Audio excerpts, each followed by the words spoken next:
Hello there, fellow cultists. This is DM Nell, and I am back with another Shadow Talk. And this is episode number 113. And I continue my deep dive into the Shadow of the Demon Lord core rulebook. And we are now on chapter 6, I believe. So, core rulebook, yeah. One of my favorite books, which is why I'm doing this deep dive. So chapter 13 is chapter 6. Chapter 6 is all about equipment. Not a sexy chapter, but it's definitely a chapter that you will reference a lot. So let's dive in and see what we have to offer here. So it begins with a discussion on prices, which really just outlines the currency system that is used in the core setting for Shadow of the Demon Lord. And so all items are priced using the coins minted in and around the Empire.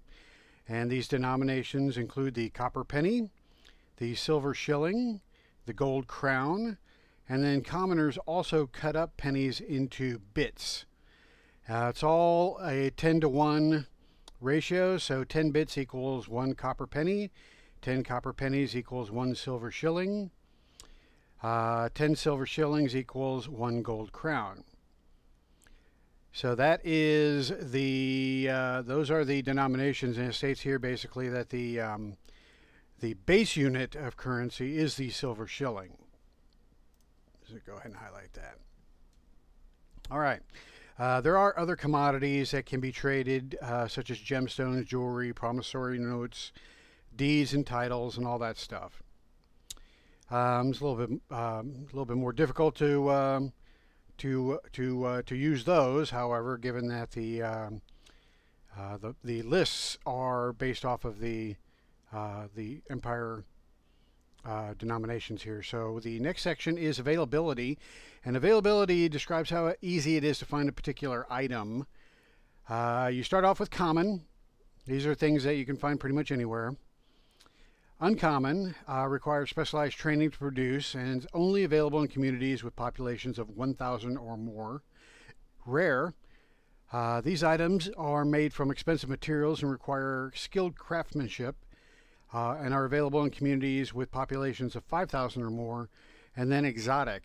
These items tend to be things of magical nature, made from unusual materials, or require advanced and specialized training. These items can be found in communities with populations of 10,000 or more. So those are the base availability categories. I would, especially for rare and exotic items, I would say that you can put even more restrictions on those. So for example, you could say that a particular exotic item can only be found in Lidge, or a particular rare item can only be found in Foundry, which is a dwarven community in the Northern Reach. So these are just your basic guidelines for finding these items, but you definitely want to, especially for the rare and exotic items, you want to be a little bit more frugal on those. And the availability of those items. So the next topic here is carrying limits. Let me see. You can reasonably carry or wear a number of items equal to your strength score by holding them in your hands or strapping them to your body. So it's a pretty simple guideline. If you have a 10 strength, you can carry a number of items equal to 10. Either holding your hands or strapping them to your body. If you exceed your limit, but no more than twice your strength score, you become encumbered. While encumbered, you're slowed, and you make all strength and agility rolls with 1 bane. Actually, this entire paragraph is worthy of... Anyway, so here are some items that you would normally be carrying around. Clothing and accessories, wearable items such as clothing, necklaces, rings, crowns, and the like count as 1 item. Elaborate apparel, heavy clothing, and costumes count as 2 items. Coins and gems. Every 10 loose bits and coins, as well as every 5 loose gems you carry count as 1 item. And then containers. A container and everything it contains counts as a single item. You could, for example, stuff your backpack with adventuring gear. While you keep the stuff in your pack, it counts as 1 item. You can fit about 500 coins or a 1-foot cube of items in a sack or backpack, 1,000 coins or a 2-foot cube of items in a metal box, and 5,000 coins or a 4-foot cube of items in a typical chest. A chest or an iron box is quite heavy and becomes heavier when loaded up. Such containers count as 3 items instead of 1. All right, so I got to be honest, I don't use all these. I find that to be a little bit too much bookkeeping for me. But if you dig that level of detail, there it is. All right, now we get into living expenses. So living expenses is an interesting concept in this game. So basically every time you finish an adventure, you choose a new lifestyle that you will pay for that will last you until the end of the next adventure. So let's say you're first level and you finished your first level adventure, and now you have a few coins in your pocket and you decide, well, I'm going to, I was getting by before, but now I want to live it up a little bit, and I'm going to pay for a wealthy lifestyle. So for a wealthy lifestyle, you have to dish out 1 gold crown, right? And for that, you get to enjoy many of the finer things in life, having enough wealth to live in a fine house, have nice clothes, and enjoy the status that opens doors to the rich and powerful. At the start of the adventure, make an intellect challenge roll, and on a success, you save up to 1d6 silver shillings.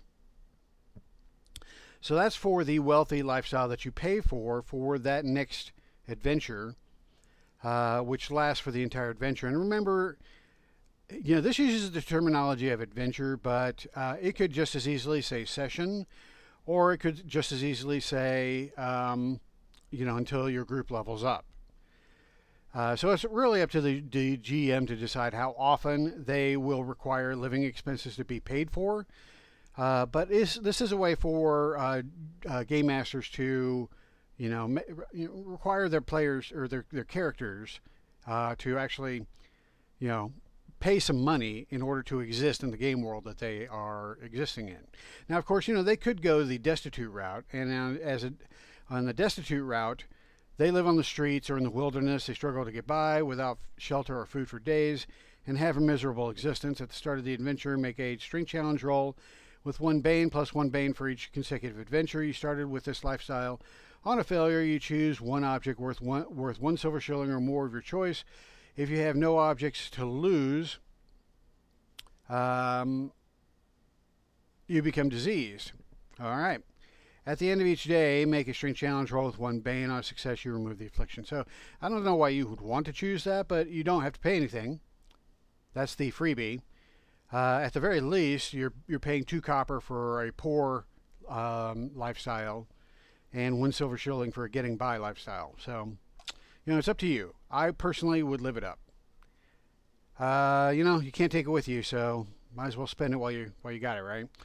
All right, that's been my motto in life anyway, and that's what's gotten me where I am today in my unfinished basement. Okie dokie then. Next we have armor and clothing. So the type of, this describes what armor and clothing, how it's described here. So armor includes any clothing designed to protect a wearer from harm and might be made from leather, mail, overlapping scales, or heavy plates. Wearing armor affects your defense and what your character can do. See clothing for additional information. So the type, the armor is clothing, light armor, medium armor, or heavy armor. You make strength challenge rolls with 1 Bane to swim while you wear medium armor. You take a -2 penalty to speed, and you make strength challenge rolls with 2 Banes to swim while you wear heavy armor. Then there are requirements. If you wear armor and do not meet or exceed its requirements listed on the table, you make all strength and agility rolls with 1 Bane. That is actually a good thing to highlight. In addition, you take a -2 penalty to speed. The effects of not meeting the armor's requirements are cumulative with the other effects of wearing armor. And then defense, replace your defense with the listed number while wearing clothing or armor. Large and smaller creatures. Listed armor prices are for creatures size 1 and size 1/2. To determine the price of armor for larger and smaller creatures, multiply the price by the creature's size. So a suit of mail for a size 2 creature would cost 2 gold crowns, for example, instead of just the 1. All right, and then we have the sidebar at the top of the page that says replacing equipment. So the game assumes you keep your gear in good repair, patching holes in your clothing, keeping your metal weapons oiled and sharpened, replenishing your stores of food and water with materials you forage during your travels, and recovering your ammunition. No matter how fastidious you are about keeping up with your goods, old items wear out and must be replaced. When you choose an expert path or a master path, your old gear that is not magical in nature wears out and must be replaced. So basically, right here,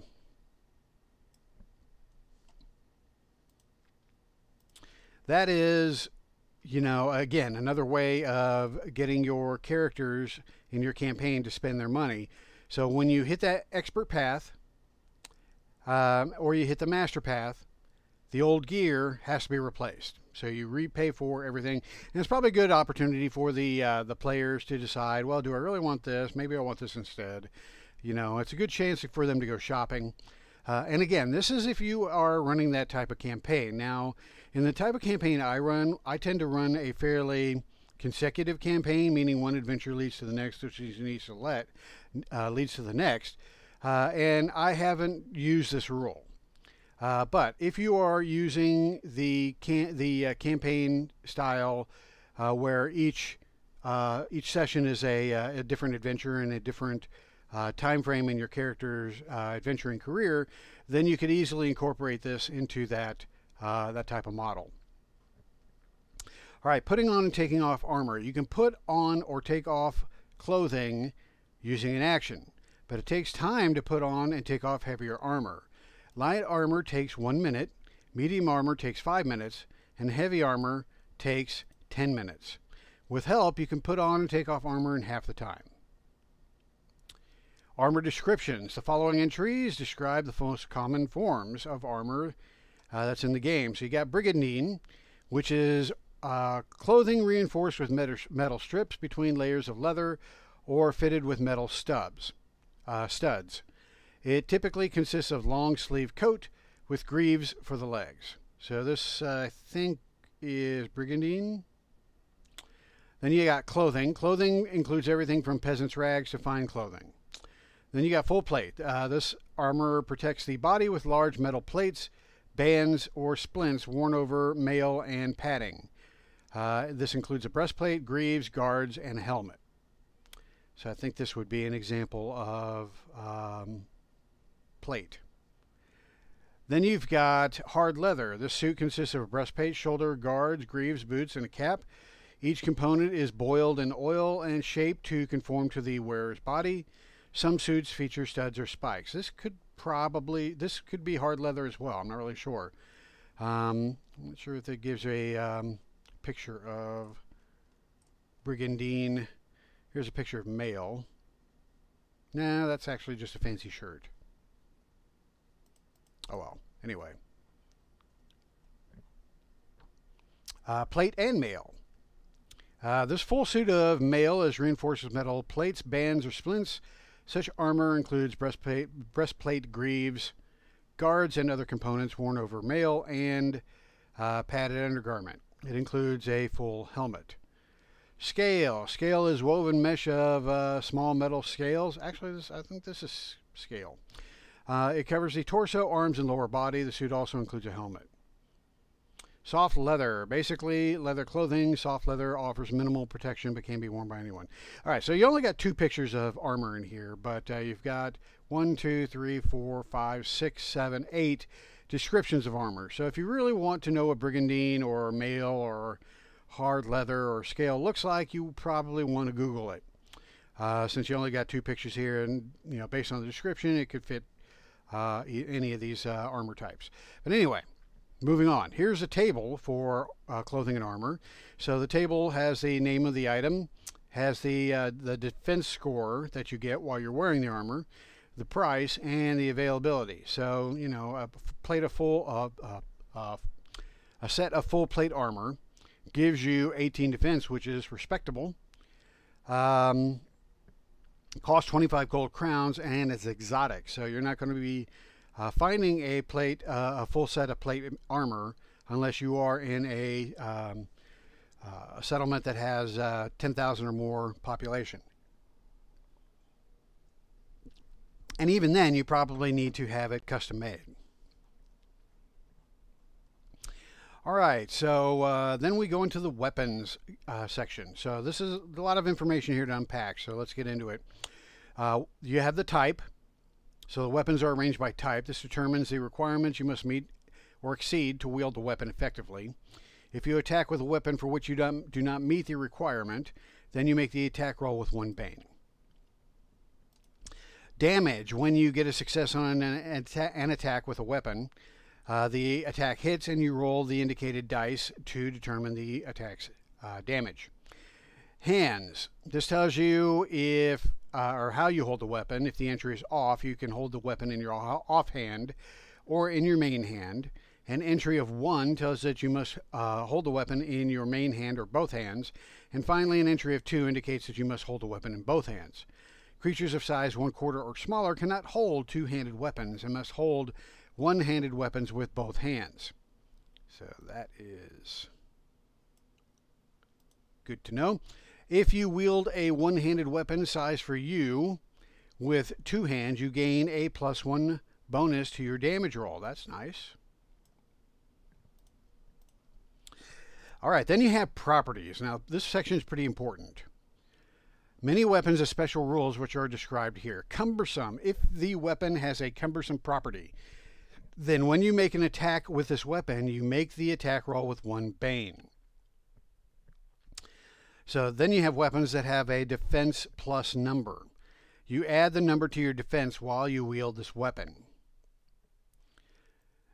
A finesse weapon allows you to make a strength attack roll or an agility attack roll for attacks made using this weapon. Misfire, when you attack with this weapon and the total of your attack is 0 or less, the weapon misfires. That is bad news. Generally, you have to roll a d6. On an even number, the weapon is simply misfired and can be fired again once you spend 1 minute using tools to clear the barrel. On an odd number, the weapon explodes and you take 2d6 damage. Yeah, so that can be bad. Range, short, medium, or long. This entry describes the normal range for the weapon. Ranges are described in more detail in Chapter 2, which we already covered. Reach plus number. You add the listed number to your reach when you attack with the weapon, so that would be mostly like pole arms. Reload. You can attack with the weapon only if it is loaded, which is also talked about in Chapter 2, which we already covered. Size 1. You must be size 1 or larger to wield this weapon. And then uses, which is also ammunition.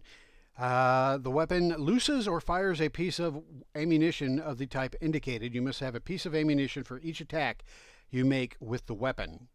And then finally, you have the thrown property, which allows you, or which tells you that you can make a ranged attack with this weapon by throwing it. So then we have weapons for larger creatures. First of all, you have to multiply the weapon's price by the creature's size to determine its price if it was created for a creature of size 2 or larger. As well, a weapon for a larger creature, including unarmed strikes, deals 1d6 extra damage for each point of size above 1. If the weapon normally deals less than 1d6 damage, first increase the damage to 1d6 for size 2, and then increase the damage by 1d6 for each point of the size of the creature is larger than 2. So, for example, a dagger normally does a d3, I believe, so you would have to make a dagger for a size 2 creature by increasing the damage from a d3 to a d6. And then for a size 3 creature, a dagger would be go from a d6 damage to 2d6 damage, and then so on. All right, then you have ammunition. So you need ammunition to attack with projectile weapons. So the types listed here include arrows, bolts, bullets, and black powder, darts, and stones. The number after in parentheses tells you how many you get, and then you got the price over here. Tracking ammunition. The importance of tracking ammunition varies from group to group.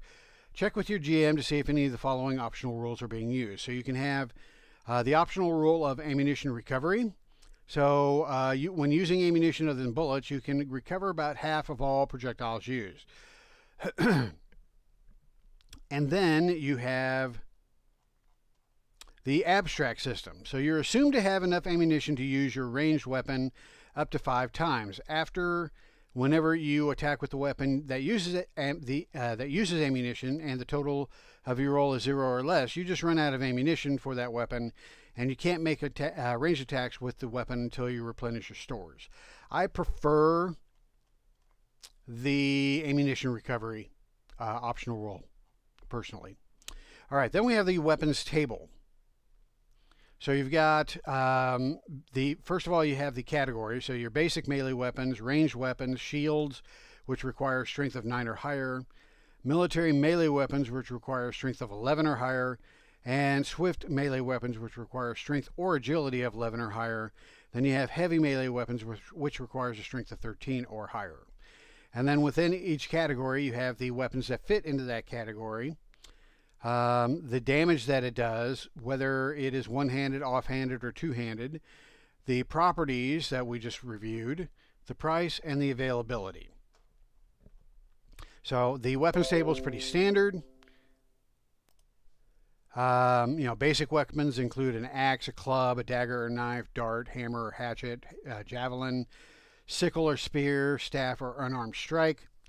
Then, ranged weapons include a blowgun, a bow, crossbow, handbow, longbow, pistol, rifle, and sling. So pistol and rifle, these are different from what you would normally find in a D&D game, which is another reason why I like this game.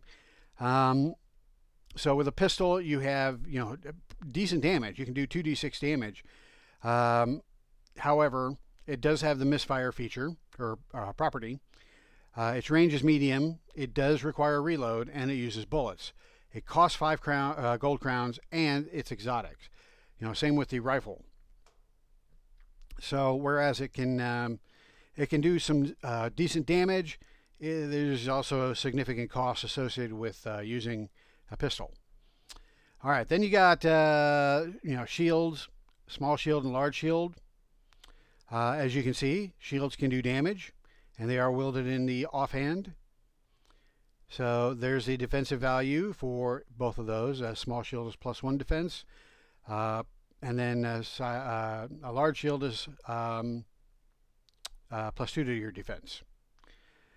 Military melee weapons include battle axe, flail, morningstar, pick or sword, glaive, halberd or poleaxe, lance, mace, bastard sword or warhammer. Let's see, pike, spear, and tridents. I don't know why I have the hiccups now. Excuse me. All right, and so you can see here for these pole arms, glaive, halberd, and poleaxes, it gives you a reach of +1. A lance, used one-handed while mounted, and gives you a reach of +2. Bastard sword or warhammer is cumbersome. And a spear is a finesse weapon that can be thrown to short range. All right, so then we have swift melee weapons, which include chains, a cutlass, long knife, scourge, or a small sword. Then you got rapier, saber, or scimitar, and a whip. And then finally, under heavy melee weapons, you got a bastard sword or warhammer, great axe, great sword, or a maul. All of these are cumbersome. All right. Then you have improvised weapons. So you can attack with objects you find around you. A frying pan, a door ripped from its hinges, a petrified halfling. All these can serve when other weapons are not available. For an object to be an improvised weapon, it must be made from a hard material such as wood, stone, or metal. When you attack with an improvised weapon, you make the attack roll with 1 bane, And the weapon deals damage based on how you wield it. There's a little table here. The hands are off-handed, one-handed, or two-handed.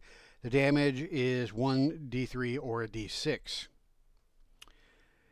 And pretty simple improvised weapons rule. So if you just pick up a leg of mutton and you are going to beat somebody with it, the meaty part of it isn't that tough. But then it's got a bone in there, which would I would include that in the materials that do damage. So bone, wood, stone, or metal.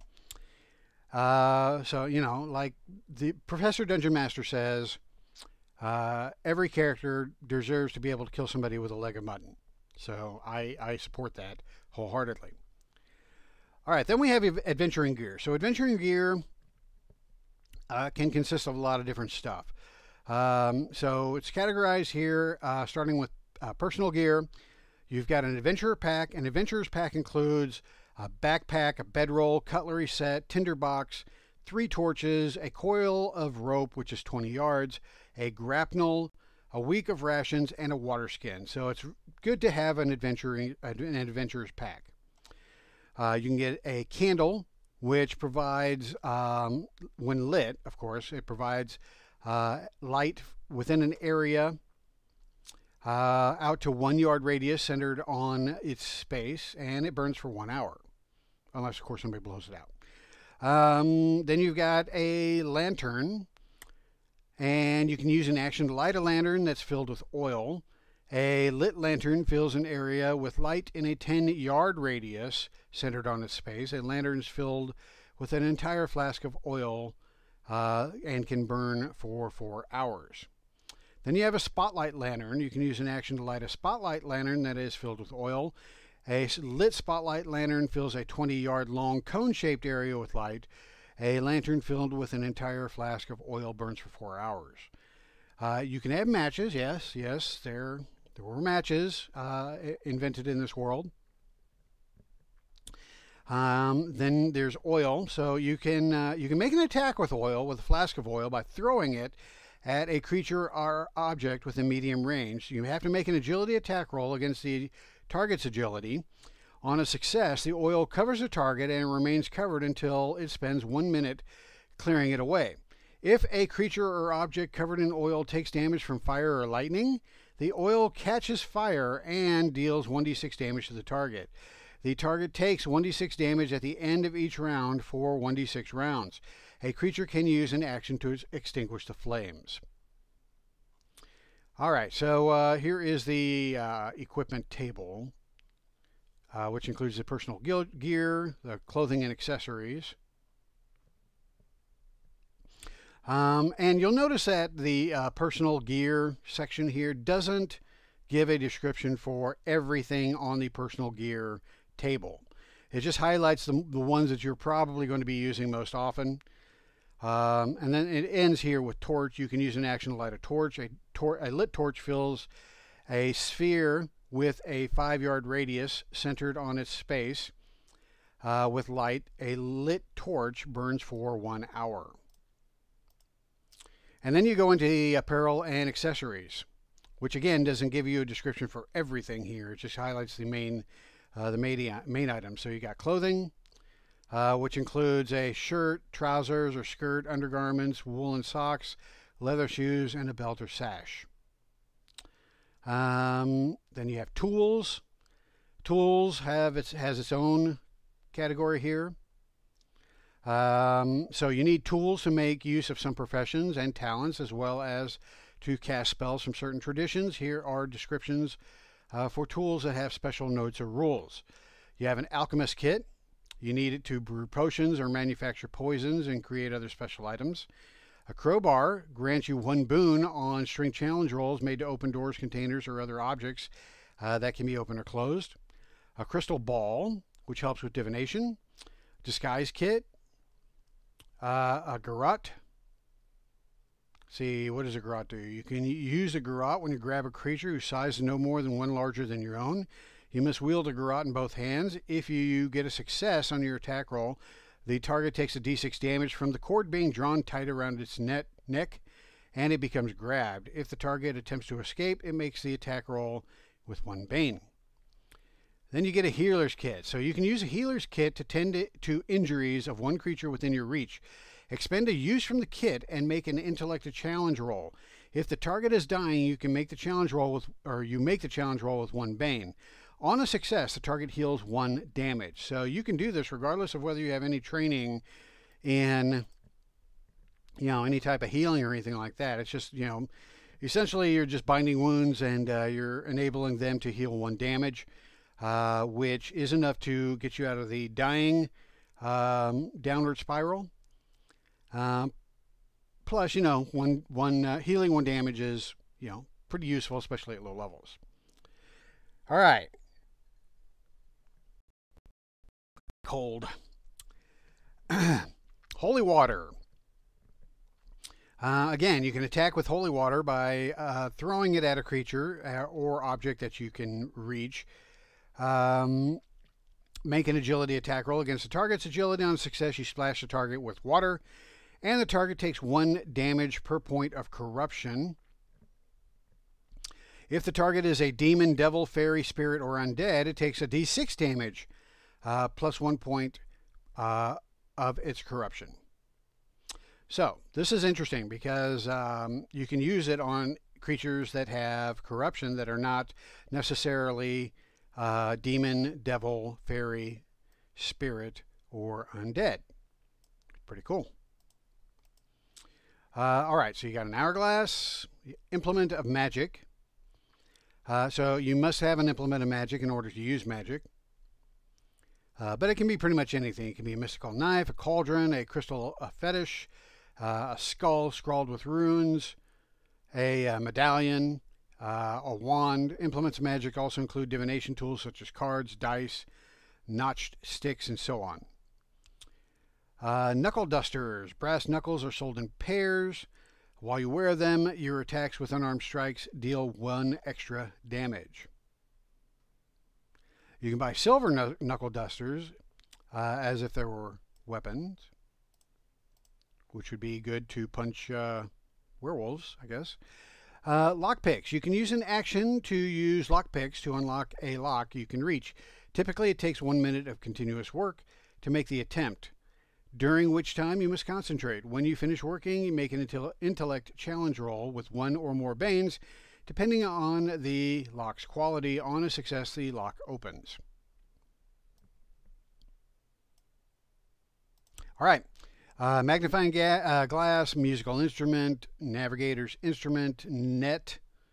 You can make an attack with a net by throwing it at a size 2 or smaller creature or object within short range.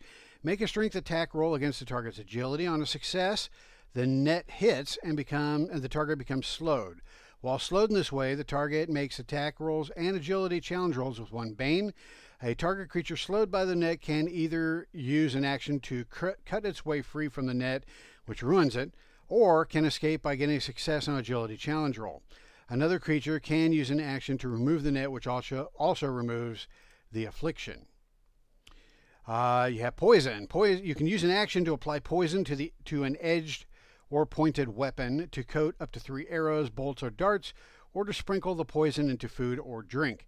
When treated with poison, weapons and ammunition remain poisonous for 1 hour or until they deal damage. A creature that takes damage from the weapon or piece of ammunition must make a strength challenge roll. On a failure, the creature becomes poisoned for 1 minute. If the creature is already poisoned, it takes a d6 extra damage.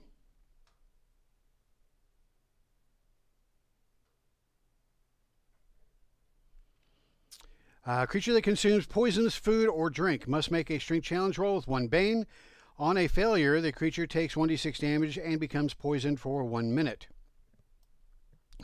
If already poisoned by food or drink, it takes 3d6 extra damage. A poisoned creature must from either use must make a strength challenge roll at the end of each round. On a failure, the creature takes a d6 damage. 3 successes removes the poisoned affliction. There you go.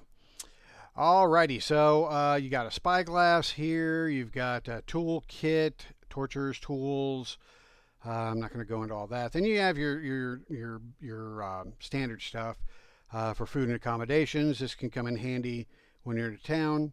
Animals and gear, likewise, if you're wanting to pick up horses or whatnot. And you've got hirelings, if you want to hire a hireling. You've got potions here, so the various potions can be purchased. Well, let's talk about hirelings real quick. So hirelings start with the commoner, which are servants, torchbearers, laborers, grooms. A hireling could be a professional, which would be an alchemist, a blacksmith, a jeweler, or scholar. And then you have mercenaries. Mercenaries are professional soldiers and fight for pay. They might quit your employ if abused, forced to take unnecessary risk, or otherwise mistreated. Then you got potions. So takes an action to drink a potion or to administer it willingly. Defenseless or unconscious creatures you can reach. Injection. Okay, so this is very popular in my game. You can buy potions loaded into syringes by increasing the price by 1 silver shilling. You can use an action or triggered action on your turn to inject a potion into the willing, defenseless, or unconscious creature you can reach. The potion takes effect immediately, so this has a lot of benefits. The cost is extra, but is definitely worth the cost. Normally, potions take effect, as it states right here, and I missed it, at the end of the round in which it's consumed. But if you inject a potion, it takes effect immediately. Then you can buy some specific potions. So you have an alertness potion, antitoxin potion, fire resistance, fleeting youth potion, growth potion, healing potion, invisibility potion, panacea potion. This rose-colored fluid has a sweet smell when the potion takes effect. The creature removes all diseased and poisoned afflictions affecting it and heals damage equal twice its healing rate. Then a seeing potion. Then you have incantations. So you can buy incantations or you can create incantations. And the rules for that is listed here. And of course you have to work with your GM to determine what incantations you can create or which ones you find. The list is on this table here, which provides you the spell rank, the price, and availability. Now you will notice that the rank goes all the way up to rank 10. And this confuses a lot of people because spells only go up to rank 5 in the core rulebook. However, if you pick up the Occult Philosophy supplement, that expands the rule list or the rank list up to rank 10, but those are extremely difficult to come by. All right, and that concludes our review of Chapter 6, which is equipment. A lot of information in this equipment that you will be referencing frequently. So it's good to bookmark this particular chapter because you'll be going to it pretty much every time you have a gaming session for one reason or another. So that is it for this video. I want to, as always, thank you for watching. Appreciate the views. Please subscribe if you haven't already. And if you have subscribed, hit that bell icon so that whenever I post a video, you'll know about it. So with that, I will let you all get back to your mundane lives, and I will get back to mine. So hail the Demon Lord, and I'm out of here. If I can figure out how to turn this damn thing off.